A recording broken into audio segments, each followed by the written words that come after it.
This is Jesse coming at you. I want to talk about why I wanted to start this YouTube channel. So I've been a Mustang nut for quite a long time, ever since I was a little kid, probably like most everyone out there that's a Mustang fan.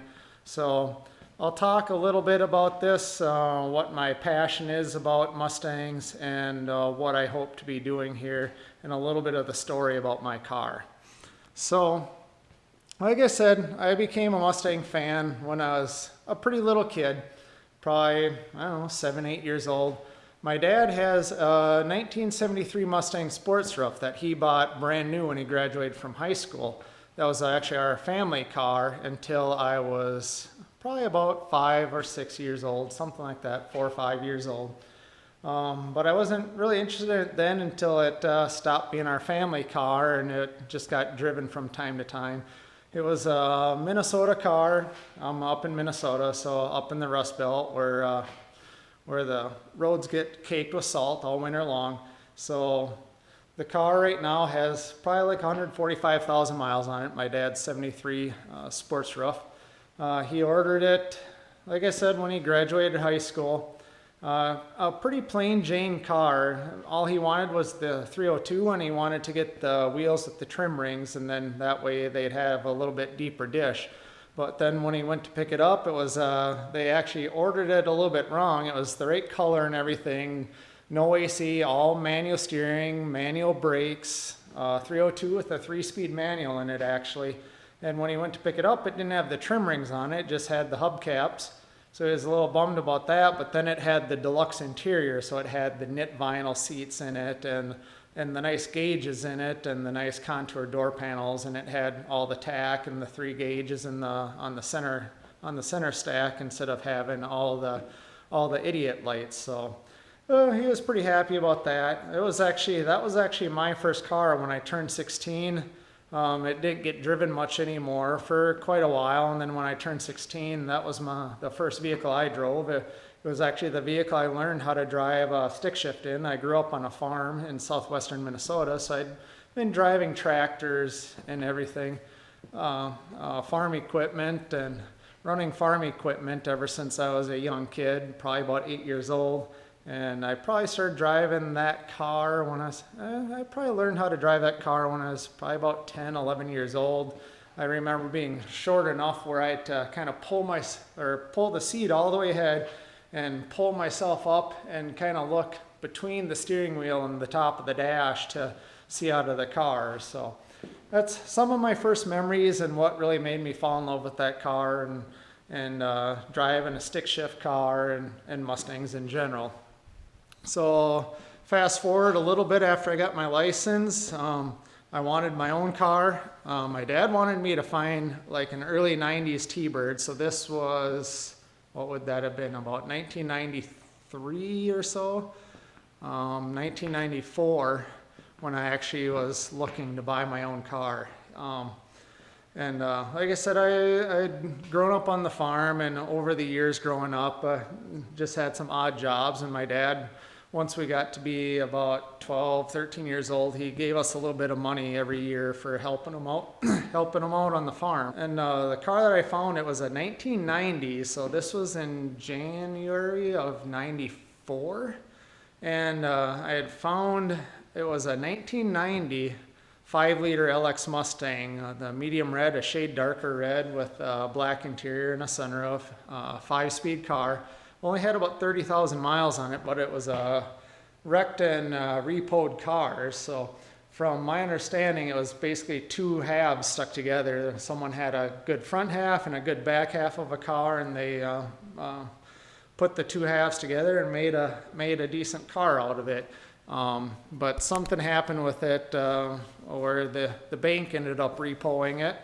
And that's when I found it. It was at a car dealership in Granite Falls, Minnesota. And we went to look at it. Like I said, my dad wanted me to we went to look at that, and it was like an 88 or 89 V6 Thunderbird.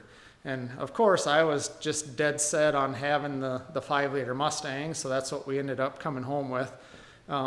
It's kind of an interesting story too, that at the time I didn't have the money to pay for the entire car myself. Like I said, we found it for a really good deal. And my brother and I, we ended up going half and half on the car. And the whole plan was I was eventually going to pay my brother off.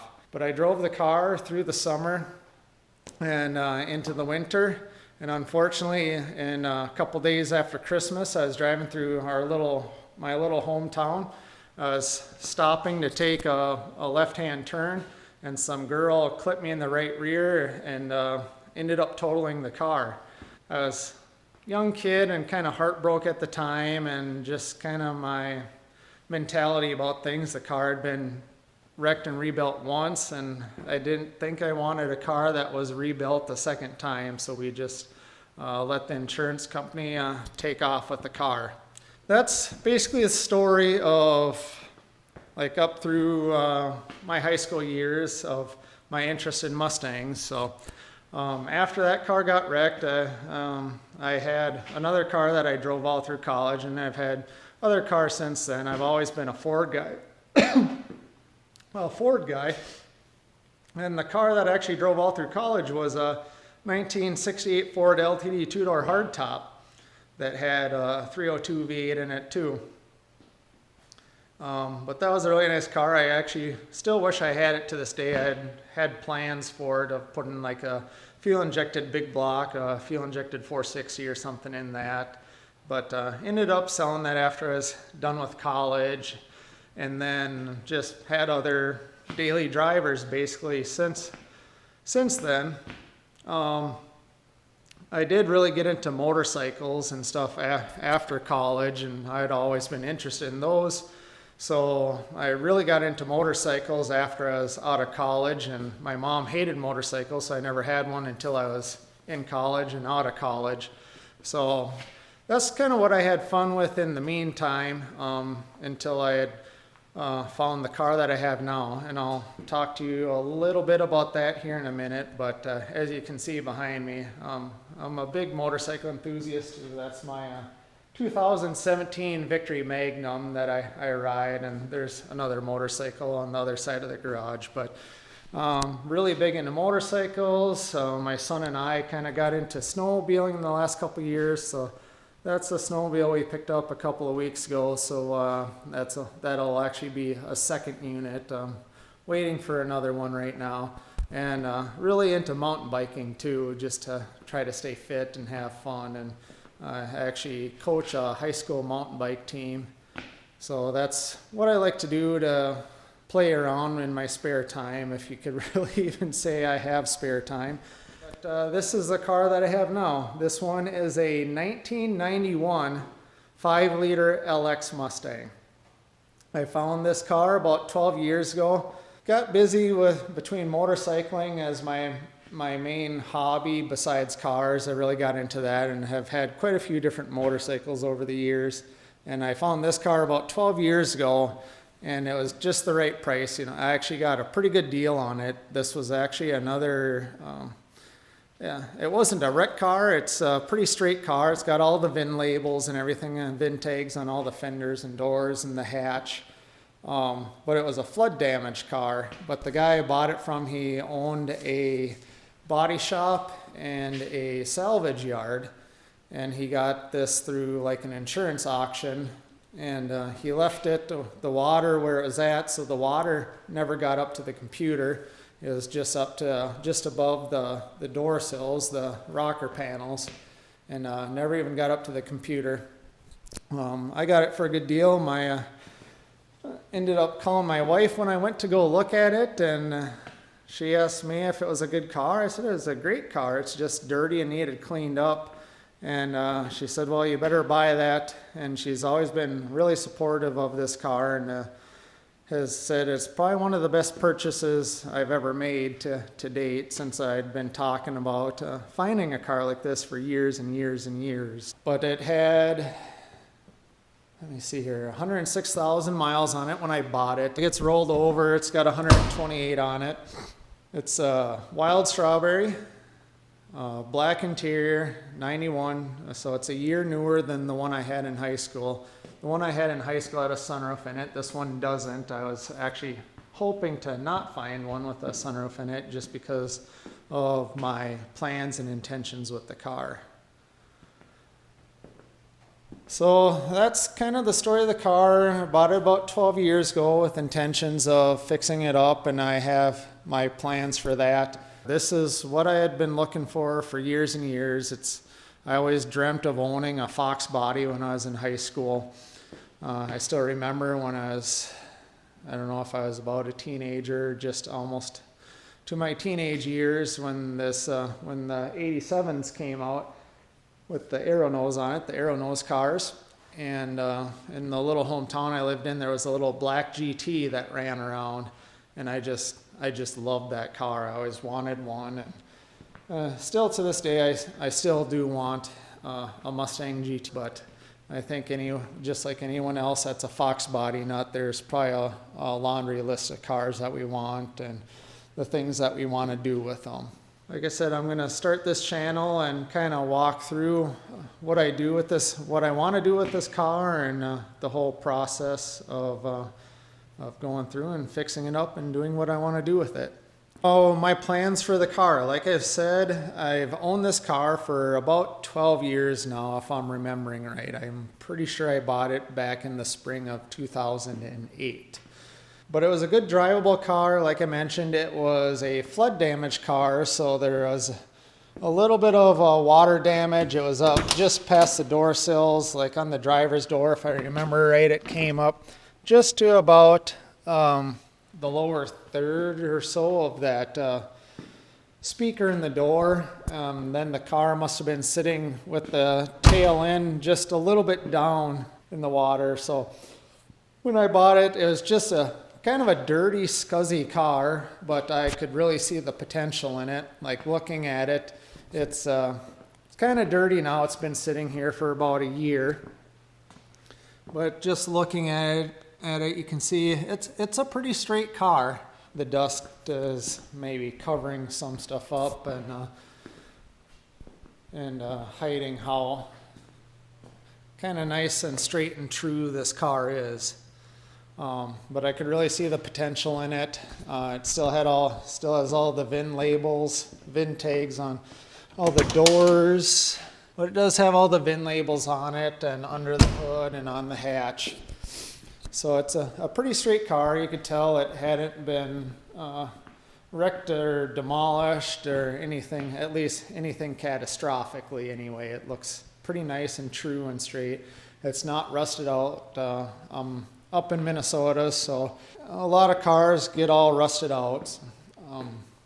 But you can tell it was probably driven on gravel roads, and you can see that the paint is a little bit rough underneath the moldings. I bought it with 106,000 miles on it. It's got about 128,000 on it right now, so I enjoyed it quite a bit, and my wife and I would get out and cruise in the car and enjoy it in its stock form. I did chop the mufflers off and just get it a little bit louder, and I did put a Pioneer, just a cheaper little Pioneer stereo in it and some speakers, just to make it a little bit more enjoyable. And I started collecting parts. I have 2 kids. I have a daughter that's in college and a son that's a senior in high school, so concentrated quite a bit on them over the years, and just collected parts for this and enjoying my other hobbies. Still enjoy myself, still enjoyed driving this car. It's been a fun little car, been a pretty good trustworthy car. Back in 2014, my dad and my son, we drove out to the Sturgis Mustang rally in this car, so it's had some serious miles put on it, and really enjoyed it. It did sit for a couple of summers too. So yeah, about a year ago, this car actually donated its engine to my son's 92 Ford Ranger. He wanted to do a V8 swap in there, so we did that. Besides that, I just started tearing into it a little bit the other day.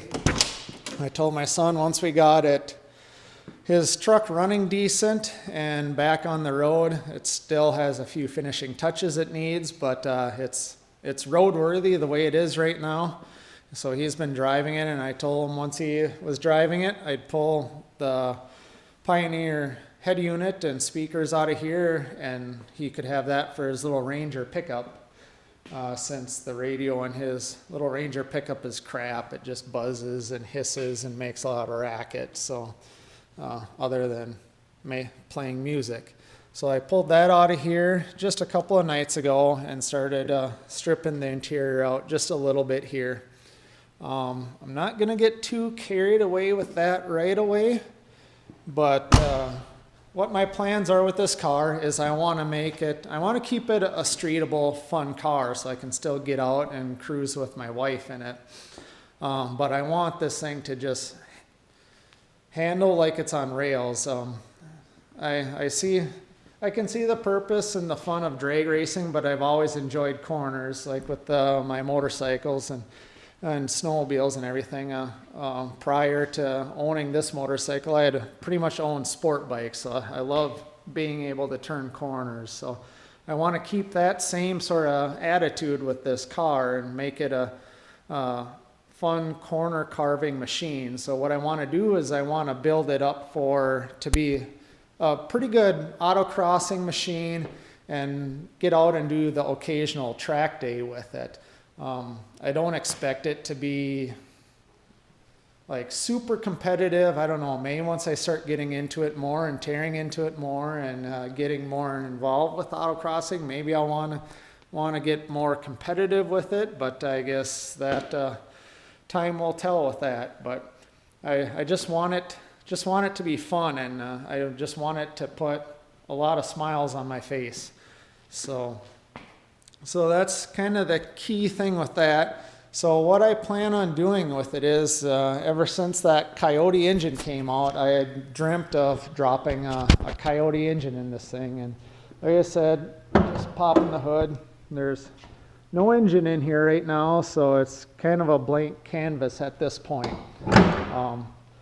So what I did a couple of years, maybe it was about a year and a half ago, I found someone that was selling. I started looking for a Coyote engine, like out of a wrecked F-150 pickup. I found a guy not too far away that had this engine posted. And I knew my dream transmission to put behind it was a T56, like out of the 03, 04 Cobras. But I found this engine, and I got to talking to the guy on the phone, and I told him started talking to him about my plans, and then he told me, well, I got a T56 transmission too.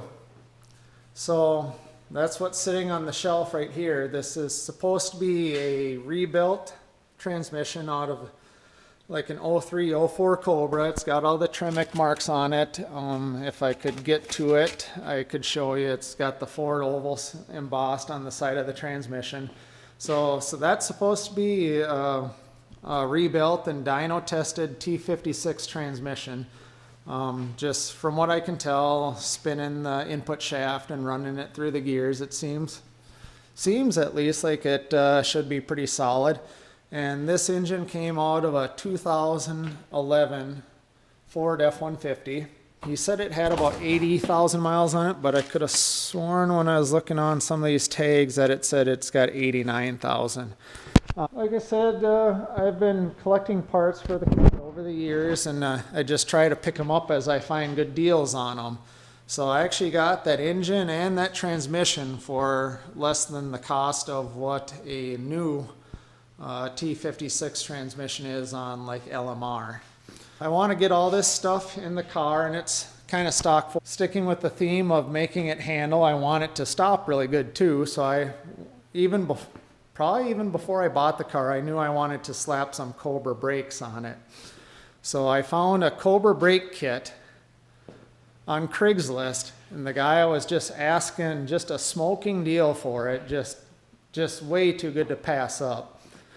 And the story behind that was someone had a Fox body Mustang. They rolled into this salvage yard, and it had the Cobra brake kit, all brand new. It still has all the plugs in the master cylinder and the calipers, and they were all in the trunk of the car. And the only thing that was mounted on the car was the front spindles and the rear axles were put in the car, I guess, just so that they could bolt some wheels onto this car and roll it into the junkyard.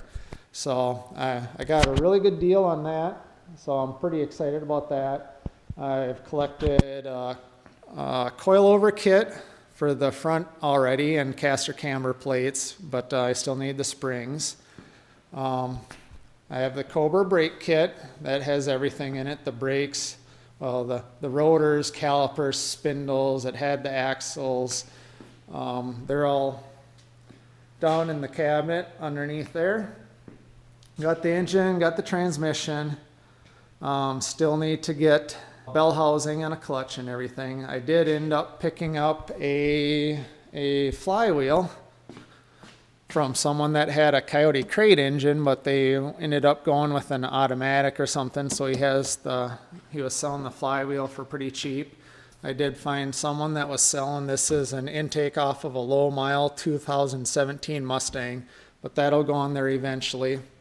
And I originally wanted to stick with the straight axle on the back of the car and just do a torque arm and a Panhard bar from Maximum Motorsports, but then I really got to thinking, and I had seen some other people do it and put the Cobra IRS underneath the back end of the car.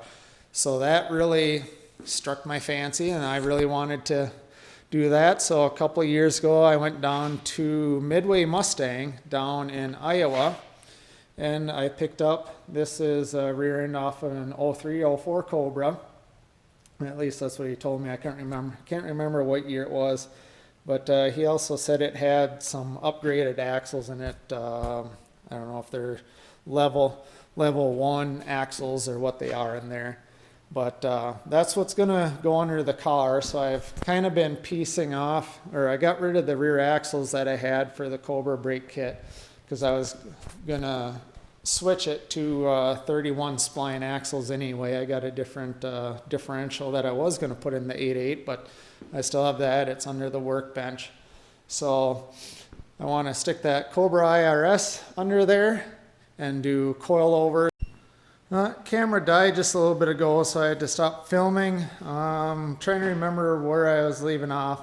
But yeah, I want to build just kind of a fast, fun, streetable car out of this car is my intention. Do want to make it a little bit fast. I do have a lot of hopes with that. My first step is I'm going to get that engine and transmission and rear end under the car just the way it is and try to get that all mocked up and put in the way I want it. I'm going to keep the engine stock for now. Like I said, I think the engine runs. I was told it runs. It came out of they told me, the guy that sold it to me said that it came out of a running, driving, wrecked F-150 truck. They went to the salvage yard to see the truck drive around before they yanked the engine out of it. So the engine's supposed to run at least. Debating if I want to do like a Ford control pack or Holly or a Mega Squirt or what I want to do or what direction I want to go with that. But I want to get it in there and running and making sure that it just runs in the stock form that it is right now before I start modifying. But my intention is I want to take that engine and basically upgrade it to Mustang spec, do the oil pump that everyone talks about, put in a higher grade oil pump, get it all set up for going in the Fox body, do long tube headers, eventually switch it to the Mustang cams and put that Mustang intake on it. And I'd eventually like to have it run on E85.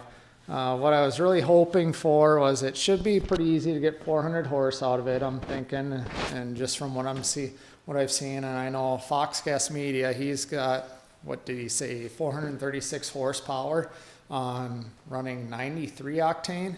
So I'm hoping a few extra octane from the E85 and the tune and everything should hopefully get this thing to a 450 horsepower is what I'm really shooting for. Yeah, I kind of want to keep it looking stock for the most part.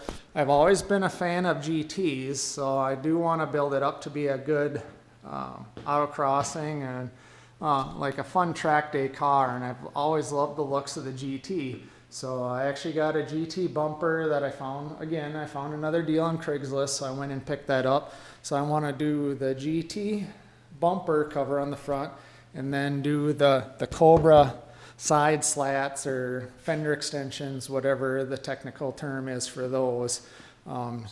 Just so it doesn't have the scoops in there, so it kind of blends in more, and I want to keep it looking like an LX from the front wheels to the back. And I actually would like to go to GT rear wing. This one, the stock LX wing on here. I'm trying to find it. Yeah, I don't know if you can see it too good in the camera, but there's a little bit of a crack in that, in the plastic wing there. And I do want to upgrade the interior too. I don't know if I want to do like a digital dash or if I want to do the Dakota digital like a lot of people use. I'll probably get rid of the airbag steering wheel. And I do want something that holds me in the car better to really make it fun for doing some track days and autocrossing. And but I do want to do a rear seat delete, and I'm thinking either a 4-point or a 6-point cage, and get rid of the stock Mustang seats and put in some nice racing buckets in there. Something with some good bolstering. Do the cage so I can put a 4-point harness in there to really hold you in the car. So like I said, maybe that sounds like it's more than just being a fun occasional track day autocross car and still have it streetable. It's probably a little bit hardcore for street car, if you will, but that's what I really hope to do with it. I want to do all the mechanical stuff first, all the handling, all the engine, get that stuff done first before I start tearing into and doing body work. I would like to repaint the car someday. Again, especially with the Coyote, I'll have to do the tubular K-member and everything in the front. And this car does suffer from some of the typical Minnesota stuff and what Fox bodies suffer from. So you can see there's a little bit of rust on there on the tower, and a little bit here where it's not really bubbling the frame rail out, but it could be starting to just a tiny bit. And it's kind of funny on the brake side, the driver's side, it actually, there's a little rust under there you can feel. Can't see it very good though. But all in all, especially for a northern car, it's not in too rough a shape. I did notice I was just crawling under the back end, and one of the spots where the bumper bar, for lack of a better term, comes out of the frame rail. I think it's right up here on the driver's side. It's kind of bubbling some of the steel out, kind of way on the back edge of that frame rail on that side. But all in all, it's a pretty solid car. There's no real rust to speak of underneath, like on the floor pans. The floor pans are all super solid. I haven't really looked at the torque boxes too well, but I think those are all in pretty decent shape. I can tell that whoever owned this car for the first, would that be 18 years of its life, took pretty good care of it. It's not all beat up. The interior is still in pretty nice shape. You could tell that when I first bought the car, there was some gunk and stuff on top of the dash here, so I'll have to figure out a way to get that all cleaned up. But other than that, it's a pretty nice little car, pretty solid, pretty good basis to start with. I'd be a little bit concerned about tearing into it and doing what I'm planning to do with it, but it was a flood damaged car, even though it's not stamped on the title or anything like that. But I figured it'll be a good basis, and I shouldn't feel too bad tearing into it. One other thing that I'm really toying around with and would really like to do at some point is do flared fenders on this thing. I just think those cars look so mean, the ones that I've seen like that. And I know Alfredo Diaz on Like the Sauce on Instagram, he he's got those same fender flares, which is what I'd like to do with this car, so I can put some really beefy tires on there to go along with all the good handling suspension that I'm going to be putting on this car. I just finally considered this project started as of a couple nights ago of getting my son's truck on the road, his little Ranger, and getting the stereo out of this. Counting that as kicking off this project. So the first thing I'm actually going to do is this tank developed a leak at the seam on it, gosh, probably 2-3 years ago when I finally got it out of storage again, when we first moved into our house. Actually, that's 4 years ago now.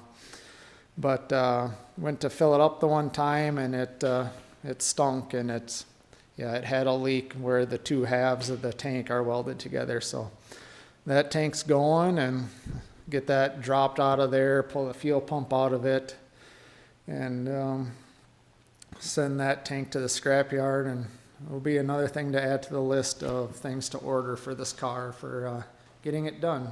But I'll sign off here for now, and hopefully I'll start making some progress and can start recording this and getting stuff on YouTube for you guys to watch. Thanks for watching.